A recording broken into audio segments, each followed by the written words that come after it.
Welcome back. In continuation of what I said in the previous video, we are continuing with the family of verbs in this continuation. Now you can see on the board another type of verb. Generally we call it as finite and non-finite verbs. This is another important area which you have to understand.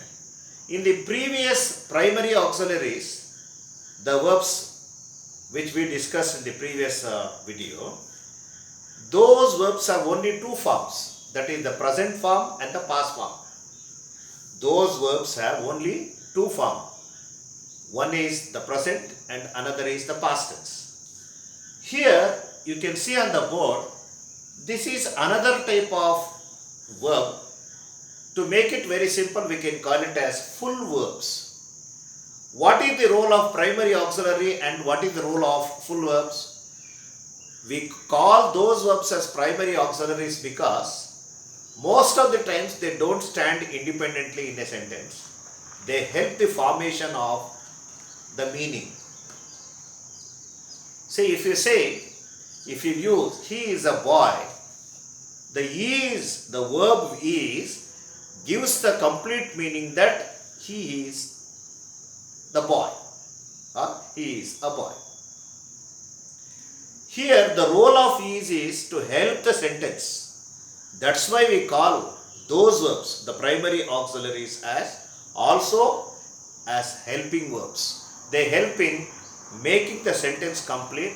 They help in making the meaning complete. That's why they are called primary auxiliaries or helping verbs. There is no problem in calling them as auxiliaries or helping verbs. Some of the books even now they say that it is helping verbs, but in modern English grammar the most popular word is primary auxiliaries. So in the second part, these verbs which we are going to discuss now, they have 5 forms. They are called full verbs because they give meaning.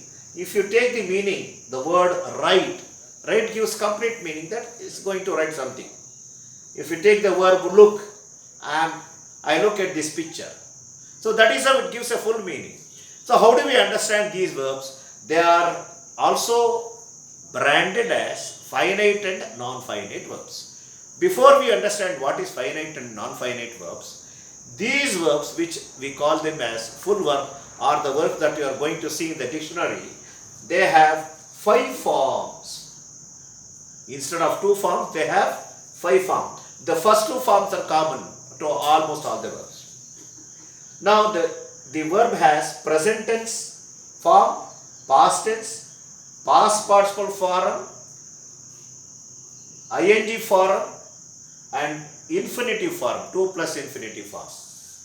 How do we understand this? The present tense has two deviations.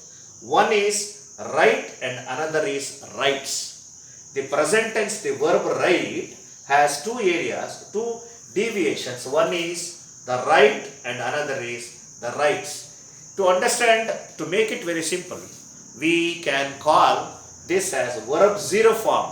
When you don't have any suffix, we call this as verb 0 form, and if you add s, writes, it is verb s form.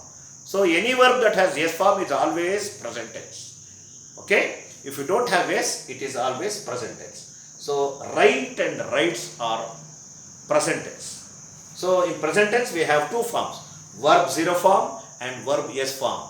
So students, try to remember this as a very good tip to understand this area. And what is the past tense? Wrote. And what is the past participle form? Written. What is the ing form? If you add ing to the root form, we also call it as the root form of the verb or present tense. This is called the root form of the verb. In Kannada also we call Kriya Padada Mula Rupa, Dhatu. So in the same way, if you add ing to the root verb, it becomes writing. So ing form, 2 plus infinitive form. This is also another special form which is always used. When we use 2, the the verb always take the present tense. The root verb, to plus infinitive form is always written in the root form. We never write to wrote. So when we use to, it is always I wanted to write, he wanted to go, no, he wanted to went. No, it is wrong, you see. He wanted to go, he wanted to write, he wanted to speak. So this is how the infinitive is understood. So infinitive means it has no tense form. It is a one kind of state we are talking about. Now let us go back to present tense again. So present tense, past tense, past participle form. This is another form of the verb where we use this in perfect tense and also in passive voice. That we will take up later. To make it very simple, this is how we understand these verbs. And to come back to this look. Look and looks present tense. Looked is past tense. Looked is past participle. And looking is ing form.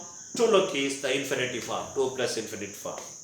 Students, there are some areas which are going to get, we may get confused with this. See, most of the verbs in past tense, they take ed form.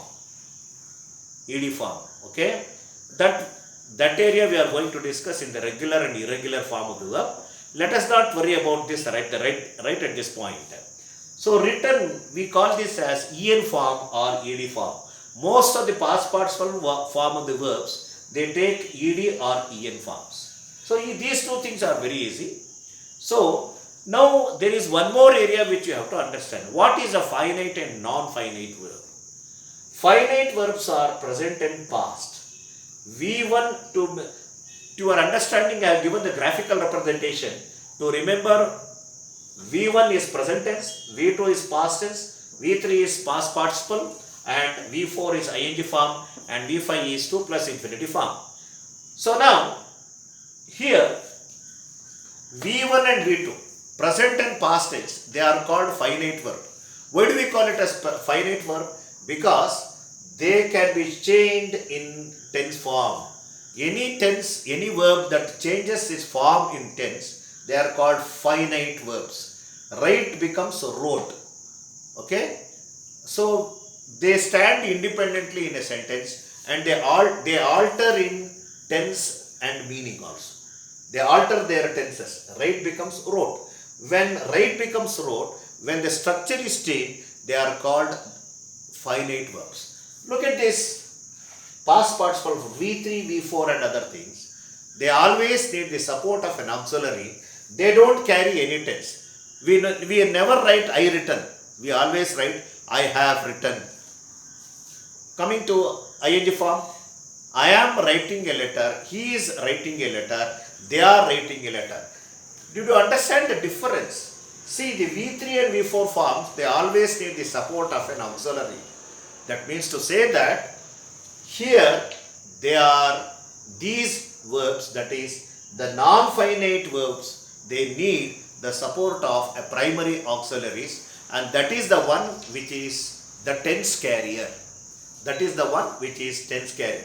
If I say I am writing a letter, it is present continuous. If I say I was writing a letter yesterday, okay, when my teacher came, it is past continuous. Here you see in written form also, I have written a letter. Written is followed by, have is followed by written. So this verb always takes have, has and had. So in perfect tense, in perfectives we use. These verbs are going to be discussed in detail in the next videos. For your understanding, I am just giving you what is a finite and a non-finite verb. Okay, I repeat once again, students.